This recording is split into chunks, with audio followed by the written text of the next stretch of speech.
Tanzania ikiwa imetawaliwa na maji kwa asilimia kubwa, nchini Tanzania sekta ya maji imekuwa mhimili muhimu uliobeba uhai wa viumbe hai vilivyopo chini ya jua. Uhifadhi na utunzaji wa vyanzo vya maji umeleta ustawi wa maendeleo chanya hapa nchini, huku Tanzania ikibaki katika tabasamu la utoaji wa huduma bora kwa wananchi wake. Tunapogusia suala la vyanzo vya maji, moja kwa moja tunagusa mboni ya jicho la taasisi zenye dhamana ya kusimamia rasilimali za maji chini ya ardhi na juu ya ardhi.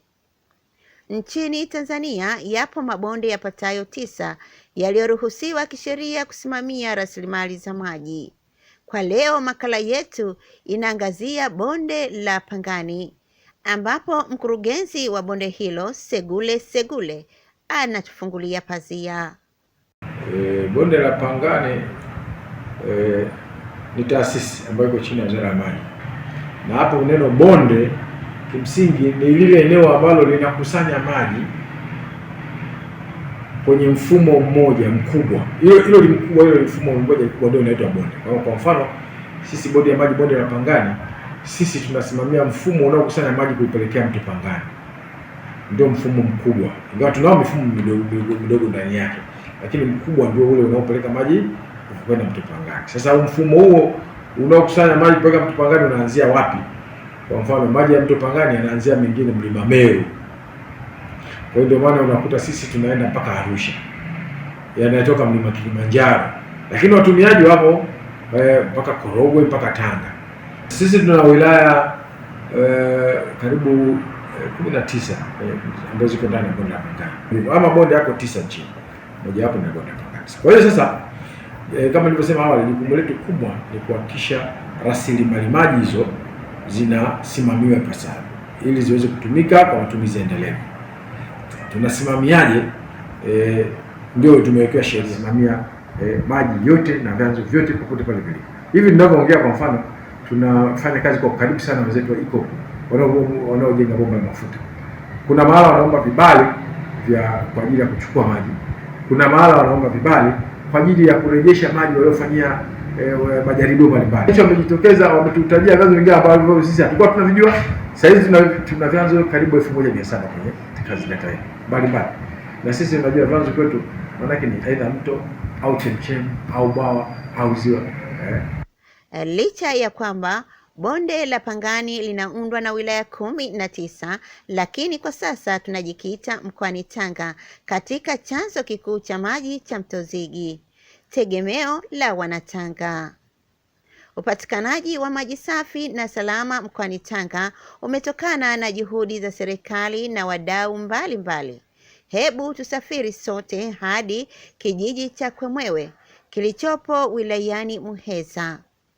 Naam, miguu hii inakupeleka katika msitu uliopo juu ya milima ya Amani wilayani Muheza mkoani Tanga, wenye chanzo cha maji cha mto Zigi kilichoandika historia ya kipekee yenye kuibua udadisi na hisia.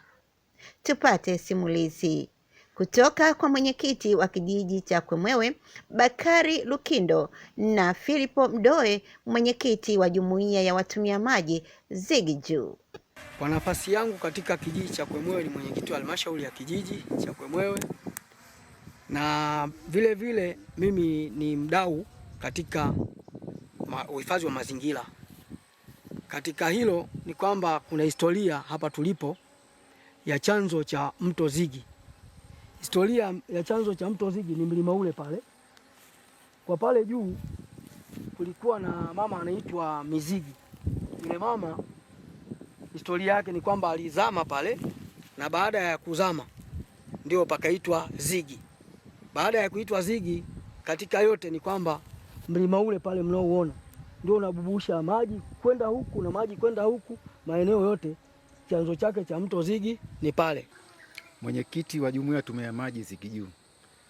Eneo tulilopo hapa ni chanzo cha maji cha mto Zigi. Hiki chanzo hapa kiko kwenye kitongoji kinaitwa Kwechwage. Kwechwage iko kwenye katikati ya mashamba ya chai, lakini ndio chanzo cha mto Zigi na ndio historia imebeba chanzo cha mto Zigi kwa mtu mama aliyepotea anaitwa Mizigi. Na hapa ukienda hapo pamekaa, ukitembea kwa hapo utakuta kama kitu kama vile sponge ambalo ndio inasadikika kwamba yule Mizigi alizama hapo kwenda kutokea chanzo cha mto Zigi. Na Zigi ni chanzo kikubwa sana ambacho kinategemewa katika mji wa Tanga. Kwa hiyo ni muhimu sana eneo hili limekuwa eneo la kihistoria. Litunzwe, liangaliwe, na ikiwezekana watu ambao wanamiliki eneo hili la chai basi hata kama ni demarcation pawekewe kwamba hapa ndio jina la chanzo cha mto Zigi, pafanywe historia. Ukiona vyelea ujue vimeundwa. Na hii ni sehemu ya ushuhuda wa baadhi ya wakazi wa milima ya Amani wanaotunza mazingira katika chanzo hiki. Mimi ni mwenyekiti wa kitongoji cha Skimu, kijiji Kwemwewe.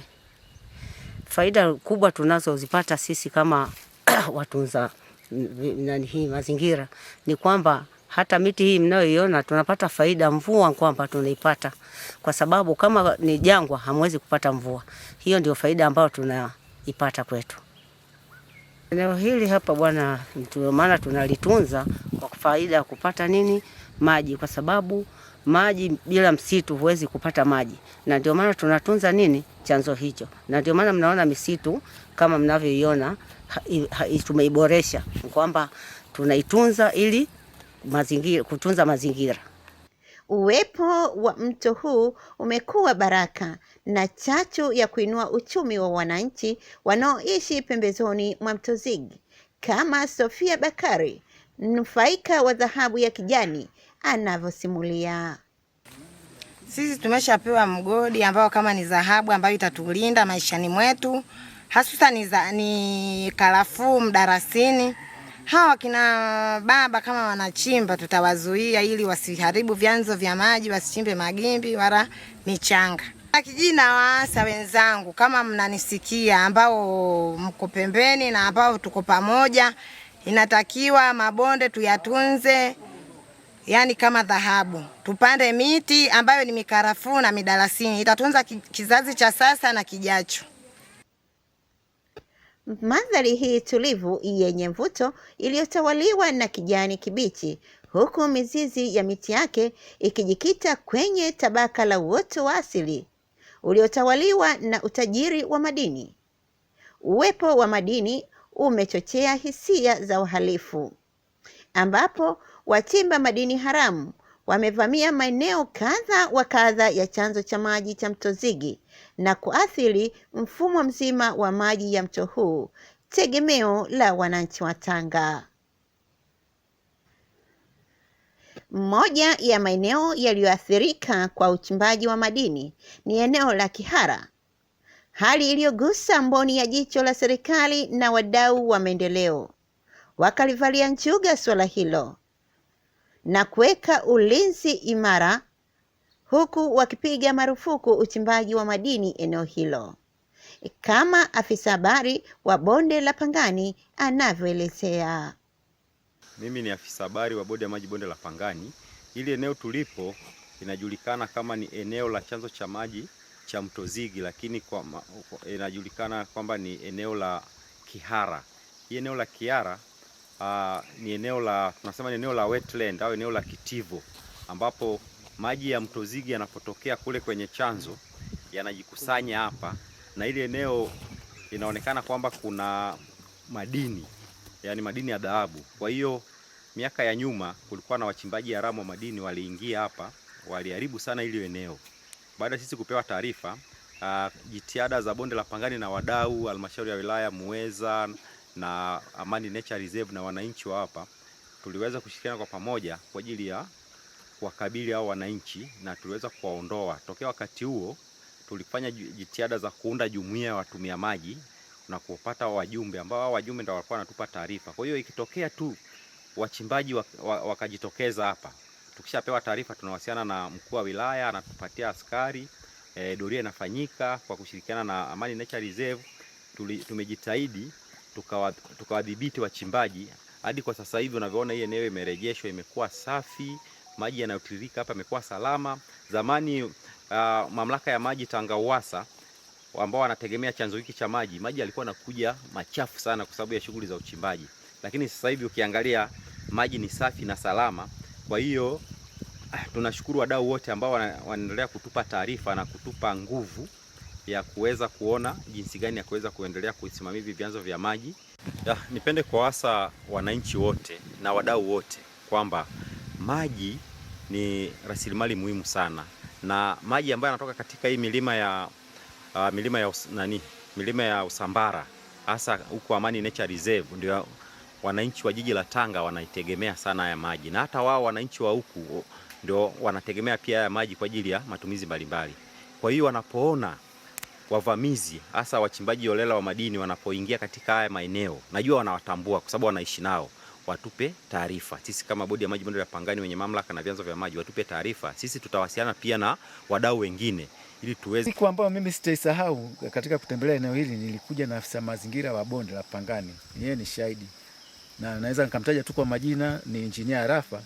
Tulishindwa kushuka kwenye gari baada ya kupewa ahadi na wachimbaji ambao walikuwa zaidi ya 800 kwamba shukeni, mkija hapa tutakachowafanya mtajua. Basi pale pale tuligeuza gari na kurudi, na hali kweli ilikuwa ngumu. Eneo hili kwa sasa hivi ni historia. Siku zinasonga, masaa yanayoyoma, hakuchi kumekucha. Serikali ya awamu ya 6 imebisha hodi. Je, Bonde la Pangani linajivunia nini juu ya sekta ya maji kipindi cha awamu ya 6? Mkurugenzi Segule anatupitisha.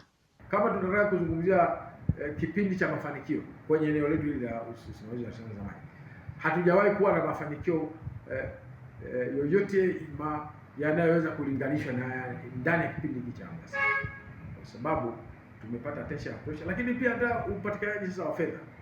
Huko nyuma tulikuwa tunaweza kufika hata mwaka mzima unapata 2% ya kile ulichokihitaji, lakini kwa mara ya kwanza tumeona sisi tumeanza kukua. Kwa hiyo kwa mfano sisi nadhani kama Bonde la Pangani katika kipindi hiki cha awamu ya 6 tumekuwa kwa zaidi ya 50%. Tumekuwa na miradi ya kukarabati vituo vyetu inayofuatilia mwenendo wa maji. Kwa sababu yote msingi wote tumepata hela, lakini pia tumepata rasilimali watu. Tulikuwa na uhaba sana wa watumishi. Ndio kwenye wakati huu tumeanza kupata watumishi. Sisi tulikuwa kwa mfano mimi Bonde la Pangani nilikuwa na watumishi chini ya 50%. Safari yetu haikuishia milima ya Amani. Naondoka Muheza naelekea Zigi chini, eneo la bwawa maalum la hifadhi ya maji la Mabayani jijini Tanga. Ana kwa ana anakutana na mtakwimu wa maji, anabainisha namna maji yanavyohesabiwa. Hapa tulipo ni kituo cha Mabayani Dam at Mabayani. Kituo hiki ni miongoni mwa vituo vyetu ambavyo vinakusanya takwimu za rasilimali maji kwa ajili ya kutoa taarifa mbalimbali. Kituo chetu hiki kina msoma kituo ambaye huwa anatusomea takwimu zetu kwa siku mara 2 na baadaye anatutumia kwa njia ya ujumbe kwenye simu, na mwisho wa mwezi huwa analeta ile karatasi aliyokulia ofisini kwetu kwa ajili ya kufanyia mchakato mwingine. Mwisho wa maji ya mto Zigi ni mwanzo wa mchakato wa maji yaendayo kwa walaji chini ya usimamizi thabiti wa Tanga UWASA. Bwawa hili lenye uwezo wa kuhifadhi lita za ujazo 7.7 milioni linakabiliwa na changamoto ya shughuli za kibinadamu. Mtaalamu wetu wa Tanga UWASA anafafanua. Bwawa letu chanzo chake ni mto Zigi. Bwawa letu lina maji mita za ujazo 7.7 milioni. Katika bwawa letu au kuzunguka bwawa letu kuna kamati ya mazingira ikiongozwa na wataalamu wetu wa Tanga UWASA pamoja na wananchi wa kuzunguka bwawa na wenye viti wa serikali za mitaa, Mienzani, Pande A, Mpilani, Mjesani, Kibaranga. Wote hiyo ni channel inaonyesha inayopitia maji mpaka kwenye bwawa letu. Changamoto ambazo tunakutana nazo ni uvuvi. Kuna wavuvi ambao wanaingia kinyamela kwa ajili ya kuvua. Kuna watu wanaleta mifugo kwa ajili ya maji. Hiyo yote ni changamoto ambazo tunakutana nazo. Kila mwaka tunatenga fedha za kutosha kwa ajili ya upandaji miti. Hapa tulipo, kule Tutani na sehemu yote ya kuzunguka bwawa, kila mwaka tunapanda miti kwa ajili ya angalau kutunza hiyo. Hata hivyo, mto Zigi umegawanyika katika sehemu kuu mbili, yaani Zigi juu ni pale mto unapoanzia milima ya Amani wilayani Muheza, na Zigi chini ni pale mto unapoishia katika hifadhi ya bwawa la Mabayani jijini Tanga, ambapo maji mengine huishia bahari ya Hindi. Imeelezwa kuwa asili ya jina Zigi limetokana na jina Misigi, mwanamke aliyezama chini ya ardhi, eneo ambalo limetokea chemchem ya maji ya mto Zigi. Mto huu ni moja ya mito mashuhuri katika bonde la Pangani uliopo kaskazini mashariki mwa Tanzania, mkoani Tanga, wilaya ya Muheza, kijiji cha Kwemwewe, wenye urefu wa kilomita 100, unaoanzia katika hifadhi ya misitu ya Amani na kumwaga maji yake katika bahari ya Hindi, kilomita 40 kaskazini mwa jiji la Tanga. Tukielekea ukingoni mwa makala yetu, Kalamu Zalendo inasema ni jukumu letu sote kutunza vyanzo vya maji, kuthamini tone la maji, kutunza mazingira na kuelimisha jamii juu ya mabadiliko ya tabia nchi. Maji ni uhai, hayana mbadala, na kila tone la maji lina thamani. Kwa pamoja tutokomeze uharibifu wa maji na miundombinu ya maji. Na huu ndio mwisho wa makala yetu ya maji ya mto Zigi, bonde la Pangani. Imeandaliwa na waandishi mahiri, wazalendo na wapenda maendeleo katika mradi wake wa A4E Green River, ndani ya Kalamu Zalendo at Tanzania Kwanza, fahari ya Tanga, fahari ya Tanga.